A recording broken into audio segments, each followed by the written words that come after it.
गरीब मगर ईमानदार और मेहनती औरत थी। वो एक छोटी सी लड्डू की दुकान चलाती थी, जहाँ वो लड्डू बनाकर बेचती थी। तुम्हारे लड्डू बहुत स्वादिष्ट हैं।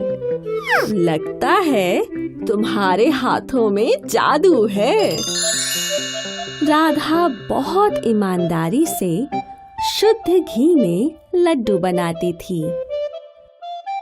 उसके लड्डुओं की बढ़ती बिक्री से राधा के पड़ोसी जिग्नेश मिठाई वाले को बहुत जलन होती थी। अरे आओ बहन, कौन सी मिठाई लोगी? नहीं नहीं, हमें तो सिर्फ राधा के लड्डू ही चाहिए। लोग अब जिग्नेश की दुकान से मिठाई खरीदने के बजाय राधा से लड्डू खरीदते थे।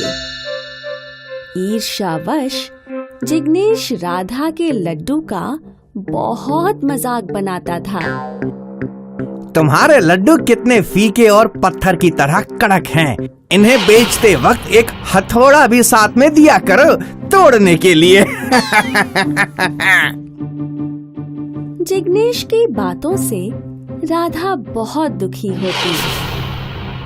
फिर भी वो पूरी मेहनत और ईमानदारी से स्वादिष्ट लड्डू बनाती और बेचती रही। धीरे धीरे राधा की लड्डुओं की दुकान मशहूर हो गई। दूसरे गांव से भी लोग उसके लड्डू खरीदने आने लगे।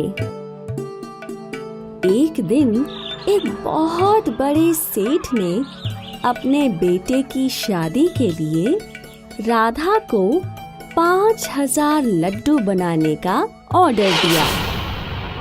कल सुबह मेरे घर पर 5000 लड्डू पहुंचा देना, बिल्कुल स्वादिष्ट, हमेशा की तरह।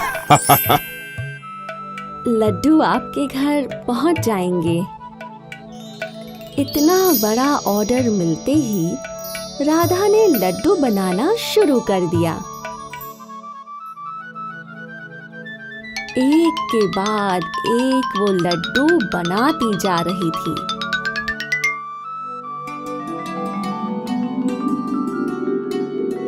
और रात तक ही उसने सारे लड्डू बनाकर एक बड़े से बर्तन में रख दिए। सुबह ये लड्डू सेठ जी के घर पहुंचा दूंगी।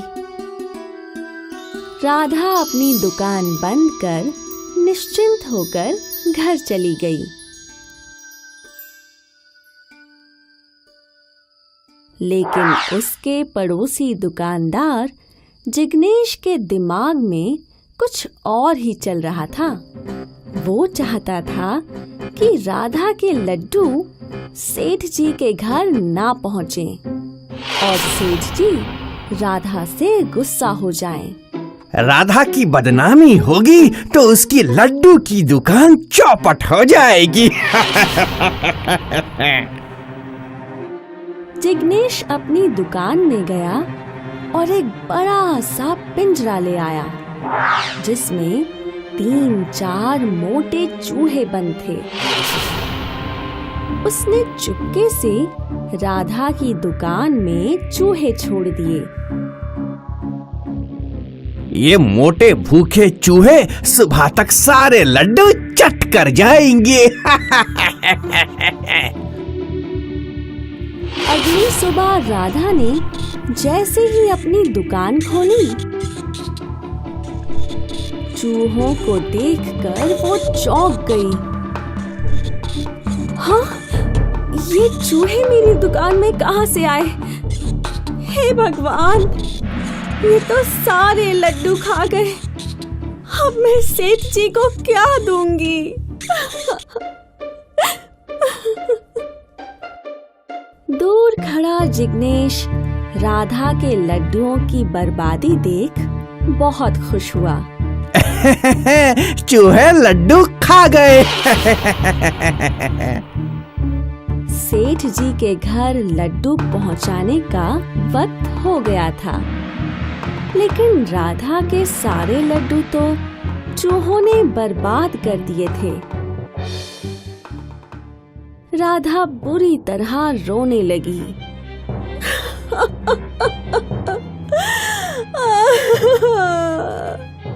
अब मैं क्या करूं?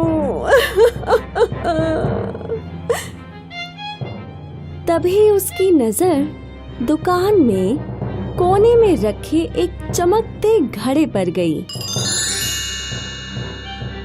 ये घड़ा कहाँ से आया? ये तो मेरा नहीं है। राधा घड़े के पास गई। उसने घड़े के अंदर झांक कर देखा, पर वो खाली था। ये घड़ा यहाँ कौन रख कर गया? राधा ने घड़े को ध्यान से देखा, फिर उसके अंदर हाथ डाला तो उसके हाथ में 2 लड्डू आ गए। ये चमत्कार देख राधा चौंक गई। ये लड्डू कहाँ से आए? राधा ने फिर घड़े के भीतर झांक कर देखा, लेकिन घड़ा बिल्कुल खाली था। उसने एक बार फिर घड़े में हाथ डाला। इस बार भी उसके हाथ में 2 लड्डू आ गए।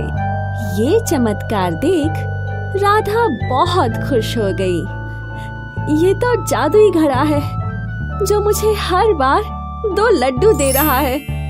हर बार 2-2 लड्डू निकालकर राधा ने कुछ ही देर में 5000 लड्डू जमा कर लिए और उन्हें सेठ जी के घर देने चली गई।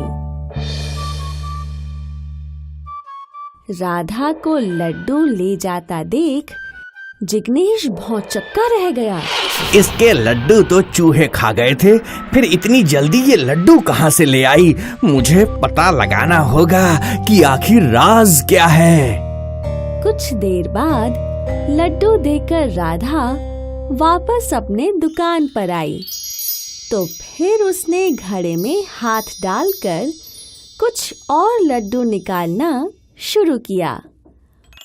दूर खड़ा जिग्नेश ये कमाल देखकर चौंक गया। अच्छा, तो इस घड़े की वजह से इसे लड्डू मिल रहे हैं। आज रात मैं इसका घड़ा ही चुरा लेता हूँ, फिर मैं भी घड़े से लड्डू निकाल कर बेचूंगा। जिग्नेश एक मौके के इंतजार में था। जब राधा ग्राहकों को लड्डू बेचने में व्यस्त हो गई, तो जिग्नेश ने वो जादुई घड़ा चुरा लिया। अब इस घड़े से लड्डू मैं निकालूंगा। जिग्नेश ने जैसे ही लड्डू निकालने के लिए घड़े में हाथ डाला, उसके हाथ में 2 लड्डू की जगह 2 जहरीले सांप आ गए। सांप देखकर जिग्नेश की सिट्टी पिट्टी गुम हो गई। सांप से पीछा छुड़ाने के लिए जिग्नेश घड़ा छोड़कर भाग गया। इस कहानी से हमें ये सीख मिलती है कि जो लोग मेहनत और ईमानदारी से काम करते हैं, उनकी हर मुश्किल आसान हो जाती है। लेकिन जो लोग दूसरों से जलकर उनका बुरा करने की सोचते हैं, वो खुद अपना ही बुरा कर बैठते हैं। हाय, मैं हूँ शाइनी। अगर आप मुझे ऐसे ही देखना चाहते हैं तो इस वीडियो को जरूर शेयर करें और हाँ, इस चैनल को भी सब्सक्राइब करना ना भूलें।